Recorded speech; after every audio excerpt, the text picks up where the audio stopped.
দিয়েছি আমার ইউটিউব চ্যানেলে। আজ আমি বলবো সিংহ রাশি এবং লগ্নের ক্ষেত্রে 2024 কেমন যাবে। 2024 যাতে আপনাদের ভালো যায় তার জন্য আমি মা তারার কাছে প্রার্থনা করব এবং মা কামাক্ষার কাছে প্রার্থনা করছি আশীর্বাদ যেন আপনাদের মাথার উপরে বর্ষিত হোক। বর্তমানে গোচর অনুযায়ী সিংহ রাশি এবং লগ্নের ক্ষেত্রে দ্বিতীয় কিন্তু আপনাদের কেতু অবস্থান করছে এবং সপ্তমে শনি অবস্থান করবে এবং অষ্টমে রাহুর অবস্থান এবং নবমভাবে বৃহস্পতির অবস্থান করছে। এই অবস্থান আমি বলবো অত্যন্ত শুভ একটা যোগ এবং সপ্তমে শনি মহারাজ আপনাদের যোগাযোগ ব্যবস্থা ব্যবসা যেহেতু স্বক্ষেত্রে বসে রয়েছে সেক্ষেত্রে শুভ হবে এবং নবমভাবে এই যে বৃহস্পতির অবস্থান যাদের দীর্ঘদিন ধরে সিংহ রাশি এবং লগ্নের ক্ষেত্রে সময়টা ভালো যাচ্ছে না তাদের ক্ষেত্রে বৃহস্পতি এই নবমভাবে বসে থেকে তাদের ভাগ্যের বৃদ্ধি ঘটাবে।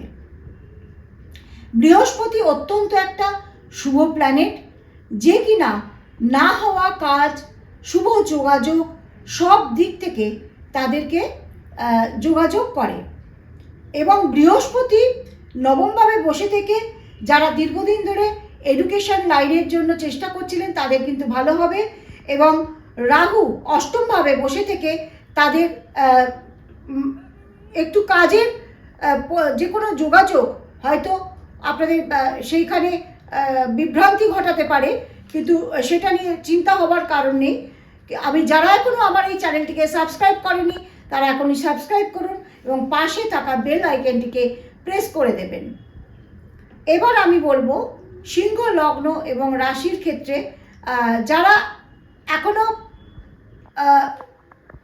পড়াশুনোর ক্ষেত্রে সময়টা তাদের খুব একটা অনুকূলে নয়, তাদের পড়াশুনোর দিক থেকে একটু মনোযোগ বৃদ্ধি করতে হবে এবং আমি বলবো যারা দীর্ঘ দিন থেকে চাকরির চেষ্টা করছিলেন তারা চাকরির চেষ্টা করুন, তারা পেয়ে যাবেন।